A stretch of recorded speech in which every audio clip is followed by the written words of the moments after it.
Billy Abbott reclined back in his chair at Society and gave himself a half smile when he saw Sally Spectra enter the restaurant. He was attempting to hide his disappointment.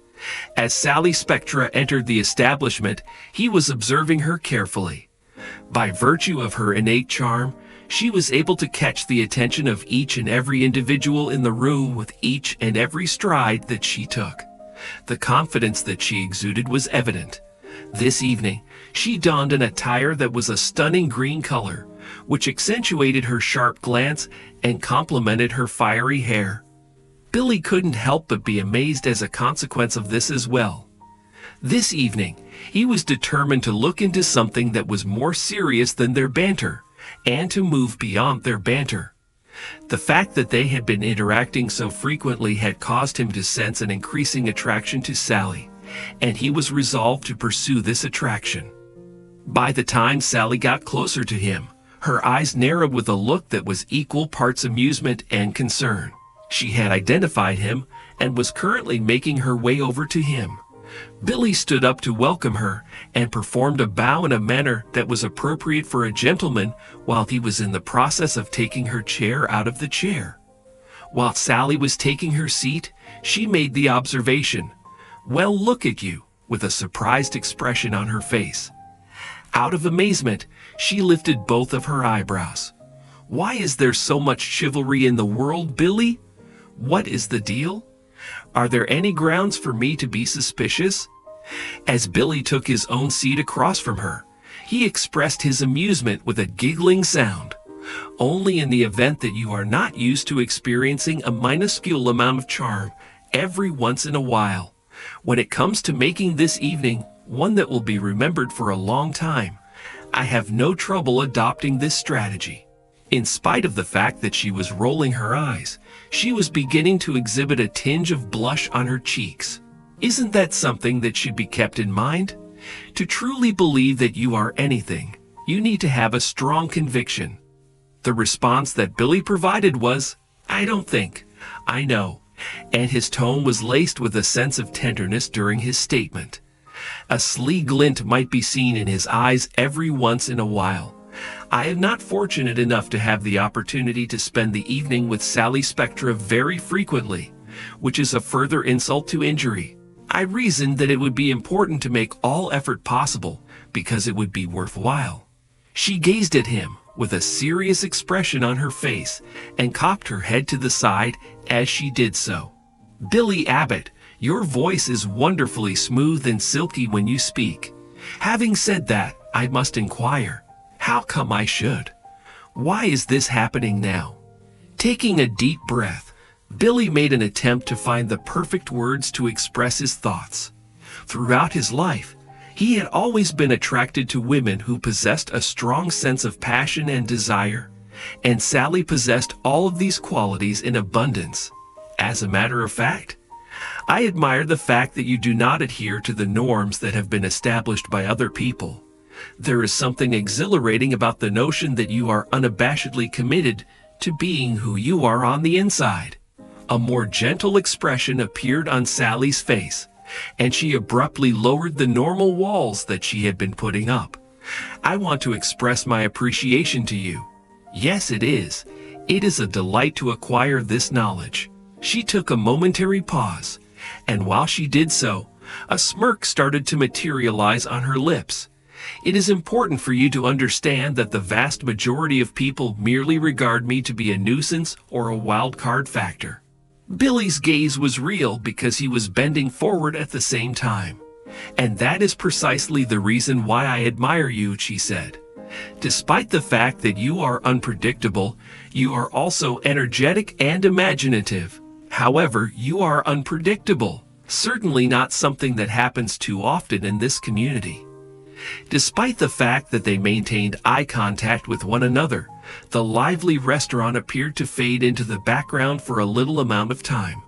Billy was taken aback by an unexpected attraction, as if he were able to catch a peek of a side of Sally that the majority of others did not notice.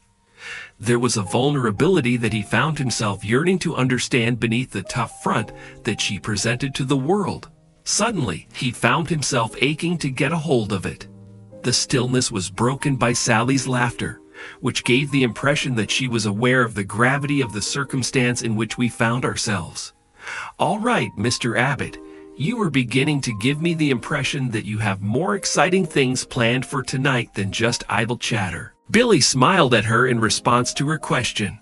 "It's true that I do. In the immediate aftermath of supper, I have prepared for us to embark on a short expedition. Having said that, let's just say that it can be described as unexpected." Sally's eyes, which were filled with a glimmer of enthusiasm, were visible. "How surprising is that? Please accept my gratitude for arousing my curiosity." The two of them were able to effortlessly carry on a conversation with one another while they were eating, during which they shared anecdotes and laughed at things that they had in common. The fact that Sally was able to persist and not let her past define who she was something that Billy admired in her. They appeared to have known one another for a significantly longer period of time than they actually had, which contributed to the relaxed atmosphere that prevailed in the evening. His expectation was that there would be a spark between them, but this was something completely different from what he had anticipated. As soon as they had finished their dinner, Billy stood up and extended his hand to each of them individually. "Now is the time to. It is time to make a full-scale assault against that surprise." Sally's curiosity was piqued, and she agreed to take his hand without hesitation, so granting him permission to lead her outside. Billy gave the driver of the sleek black car that had been waiting for them an address that was located just outside of Genoa City as soon as they got inside the vehicle, because it had been waiting for them. While they were driving in a relaxed silence, the air was filled with a buzzing anticipation that was making the atmosphere buzz. After what seemed like an eternity, the truck finally came to a stop at a rural lake that was rather tiny. A beautiful and almost ethereal atmosphere was produced as a result of the moon's gentle illumination that was cast over the sea and the fireflies that danced along the coast. Each of these elements contributed to the creation of this setting. Sally let out a stifled gasp as she took in the surroundings of the scenario once she stepped out of the truck and took in the situation. As she turned to Billy with an expression of appreciation on her face, she mumbled, "This is beautiful," under her breath. "I want to know how you came to be aware of this location." The attempt that Billy made to keep his calm was accompanied by a shrug. "I am the most closely guarded secret. I was under the impression that you would appreciate a night away from all of the upheaval and craziness that has been currently taking place. For a change, maybe just a little bit of peace and quiet." While they were making their way down to the shore, Billy made a motion toward a blanket that he had positioned in close proximity to the water. There was a bottle of champagne and 2 glasses of champagne lying on the blanket. An indistinct chuckle emanated from Sally, and she shook her head in response. "Certainly, it appears as though you truly went all out, don't you think?" By shrugging his shoulders, Billy displayed a hint of unease that was beginning to make its way into his demeanor. "So if you are going to spend time with someone as fascinating as you need to make sure that it is something that people will remember, right?" Laughing, Sally's eyes glowed with delight as she looked around. "It is safe to say that I am amazed by what you have done. When I thought you were going to be so considerate, I was completely unprepared." During the time that they were sitting on the blanket, Billy poured a glass of champagne for each of them, and then he handed her one of the glasses. It was a beautiful and delicate sound, and it was set against the backdrop of the calm waves. The sound of their glasses clinking together was beautiful and delicate. "To unexpected surprises," Billy said as he raised his glass, and he never took his gaze off of hers throughout the entire libation. The genuine warmth that Sally exuded was accurately mirrored in the smile that she wore. In addition, to those individuals who are aware of the means by which they can be brought about. As the two of them sipped their champagne, the tension that had been building up between them started to turn into something that was more soft and personal.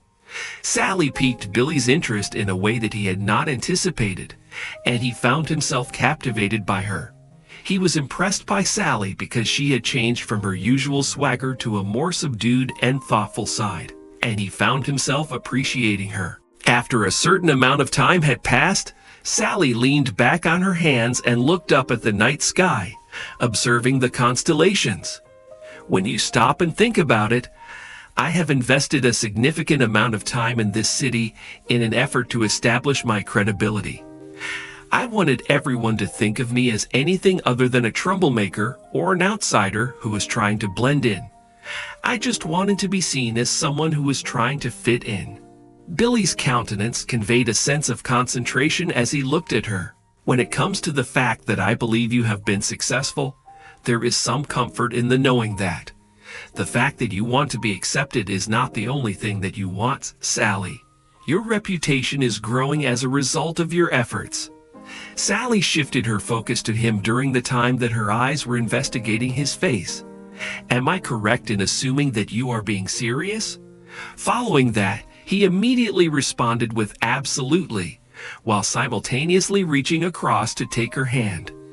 I have a great deal of regard for the fact that you do not let fear prevent you from engaging in activities that you find enjoyable. You have not arrived at this location with the intention of acting as a second choice or shadow for anyone. The fact that you are here with the aim of making a change is something that I find absolutely incredible. Billy responded to Sally's self-assurance, showing symptoms of fragility for the very first time by gently gripping her hand and offering her with a sense of silent reassurance. Sally saw that her self-assurance was beginning to show signs of fragility. She leaned into him and placed her head on his shoulder as they sat side by side in a comfortable calm. During a brief amount of time, they did nothing but sit there and see the night unfolding all around them. Billy noticed that a sensation of warmth was beginning to emerge between the two of them as the evening proceeded, and he did so by wrapping his arm around her. Even though he was aware that they were both complicated persons, each with their own tragic backgrounds and unrealized dreams, he did not care about any of it at that precise moment. He was completely uninterested in any of it. The only thing that existed was the peaceful connection that they shared, a sense of understanding that was new and unlike anything else that they had ever encountered before. As Sally raised her head and established eye contact with Billy, Billy was able to feel the presence of an unmistakable pull that existed between the two of them. He cautiously leaned in and gently brushed his lips against hers in a cautious kiss that quickly became more passionate as they both surrendered to the moment. As they both gave in to the moment, he slowly kissed her. Sally broke into a broad grin as soon as they finally parted ways. Her cheeks flushed, and her eyes shone with a brilliant radiance. Billy Abbott, you have a way of surprising me, and I have to say that I am startled by you. I am really astonished by you. A grin appeared on Billy's face as he brought her back in closer. Sally Spectra, you need to get used to it. This is just the beginning of things, the speaker said repeatedly. There was a palpable sense of unease in the air at the time that Phyllis Summers walked into Crimson Lights. It was possible to hear the rhythmic click of her heels as they made contact with the tiled floor. In a concerned manner, Sharon Newman was standing behind the counter, stacking coffee cups. She was thinking about something that was a million miles away from her. The unmistakable scent of Phyllis's perfume was the first thing that brought her attention to the fact that she was getting closer to the woman. Phyllis was standing in front of Sharon with her arms crossed and a serious expression on her face. Sharon was taken aback when she looked up, and when she did, she noticed Phyllis. At that very moment, Sharon was able to comprehend that this was not a casual visit for her. As Sharon put it, "Well, look who's graced us with her presence," she said with a smile that didn't allow her eyes to reach the smile. "She's been a blessing to us. Phyllis, what is it that compels you to be here at this moment? Could I get you a cup of coffee to go from here?" When Phyllis smiled, her mouth arched into a smile that was so tight that it was almost predatory with its intensity. He said, "No, Sharon," to her. The coffee is not the reason I am here. I'm only going to pop over for a brief talk that will undoubtedly be enjoyable." Sharon was well aware of the fact that Phyllis's tone was not one of friendliness, and she was able to recognize this reality. By no means was she going to give in to the feeling of being intimidated. She used a towel to clean her hands, and then she placed the towel on the counter in a careless manner, as if the tension that had been present between them was not present at the moment. "Friendly, huh?" Sharon raised her eyebrow, and her tone was light. She raised an eyebrow. "With you, Phyllis, I always brace myself for something a bit more pointed." The expression of pleasure that appeared in Phyllis's eyes was accompanied by a cocking of her head to the side. "There is no reason for you to be so far off base. A misunderstanding would arise if one were to imply that we are exactly the best of friends." She leaned forward and lowered her voice, and a low, terrifying murmur came out of her mouth as she did so. "I'm here to give you a warning." The forehead of Sharon's head creased sharply. "There is a word of caution. To what does it pertain?" In order to confirm that they were the only people present, Phyllis took a quick glance around the room. A couple of customers appeared to be completely engrossed in their own personal worlds, and the cafe was relatively quiet. There were only a couple of customers. Notwithstanding this, Phyllis lowered the volume of her voice. It was with a voice as icy as ice that Phyllis spoke, and she said, "I am aware that you have been getting closer to Nick once more. And don't think for 1 second I'm going to stand by and let you worm your way back into his life and his family." Sharon let out a chuckle that was accompanied by a look of disbelief as she laughed. "You are the one, Phyllis. Is that the subject that we are discussing at the moment? It turned out that I was wrong when I thought that we had gone past all of this trivial competitiveness over Nick." In response, Phyllis's eyes narrowed, and her demeanor became increasingly harsh throughout the conversation. "In my opinion, Sharon, you are not aware of the level of seriousness with which I am approaching this matter. There is a possibility that you have the misconception that you can effortlessly waltz back into his life, bringing up old memories and leaning on his shoulder whenever you feel like it. However, I am able to see right through that conception." Sharon crossed her arms in a manner that was comparable to the way Phyllis was currently positioned. "There is a significant amount of history that exists between Nick and I, Phyllis. Both of our children are identical. In the event that we are coming back in touch with you, it is not because we have some kind of premeditated plot to undermine you. Rather, it is because of that connection." The sarcastic laugh that Phyllis put forth was rather amusing. "I beg you, Sharon, to stop acting as if you have nothing to do with me. All of your company procedures are completely familiar to me. In the event that conditions in your life become a little bit hectic, Nick is the guy you instantly turn to for assistance. Moreover, it is conceivable that he possesses a heart that is too kind to recognize it, but I am not one of those folks. The manipulation is evident, as is the method in which you entice him with your problems and your oh-so-damaged character. I can see it. It is a career that requires full-time commitment." Even though Sharon's cheeks were scarlet, she did not allow Phyllis to shake her, and she remained solid in her posture throughout the entire interaction. "Phyllis, you won't believe this, but when it comes to playing games with Nick, I have absolutely no interest in doing so at this point in time. Without a shadow of a doubt, he has been there for me whenever I have required his assistance. This is due to the fact that he is concerned about me, that we share a history, and that we have endured the most difficult times together. The fact that I am making this statement does not suggest that I am making a second attempt to make amends with him. I ask you, please do this." Phyllis made a gesture with her hand that conveyed her dissipation. "There is a potential that you are intentionally misleading him, but I am not fooled by your actions. I have exerted an inordinate amount of effort in order to develop something solid through my relationship with Nick. Due to the fact that you are suffering feelings of isolation and are in need of someone to cry on, I will not permit you to destroy it." As Sharon's eyes became more gloomy, She felt a spark of wrath burn within her. She felt she was about to explode. It is imperative that you, Phyllis, refrain from acting as if you are some kind of saint. The mayhem that you bring about in your wake is something that I have seen firsthand. In order to accomplish what you set out to do, you have harmed other people, manipulated them, lied to them, and pushed them through difficult situations. Exactly at this precise moment you are here, accusing me of seeking to make things more difficult for you. However, Phyllis's smile did not change despite the fact that the warning was clearly obvious in her eyes.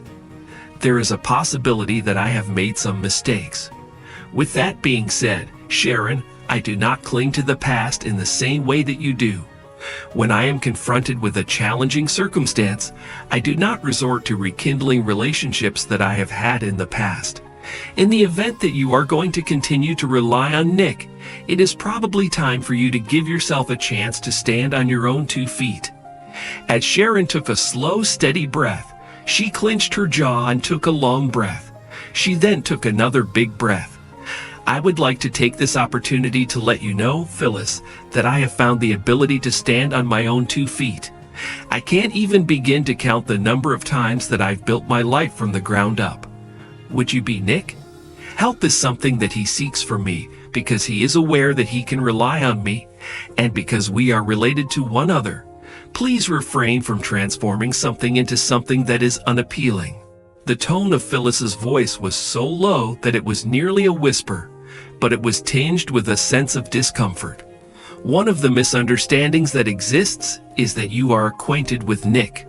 You are nothing more than a secure haven for him, a continual reminder of the sort of person he used to be in the past. To the contrary, that is no longer who he is at this point in time. I will not give you permission to return him to that state of affairs. I will not go through with it. When Sharon's eyes sparkled and her calm began to falter, it was because Phyllis's statements had penetrated deeply into her mind. She made a hard effort to keep her composure, and while her voice remained firm, it was tinged with a biting edge. The manner in which I should interact with Nick is not something that you have the ability to dictate. In point of fact, you are absolutely right. We too have a history. No matter how much you threaten or scare me, you will not be able to get rid of it. It is not going to happen. As she did so, Phyllis had a sneer on her face and crossed her arms more widely. I did not have to erase it any longer. That's for sure. You are not going to try to push your way back into his life in the same manner that you did in the past, and I simply want you to understand and accept that fact. At this point, without a doubt. This being the case, why don't you just be honest with Nick about how you truly feel?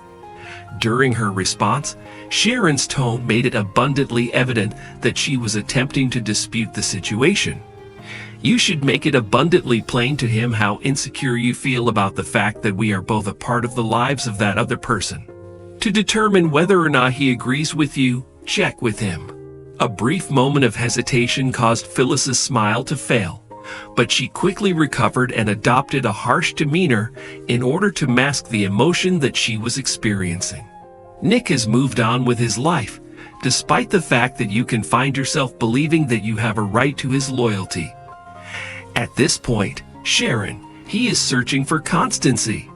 On top of that, I will not permit you to meddle with it for him in any way. As Sharon talked, she slumped her shoulders and spoke with a voice that showed the strength that she had recently revealed to herself. Do not be concerned, Phyllis. I will not be leaving at any time.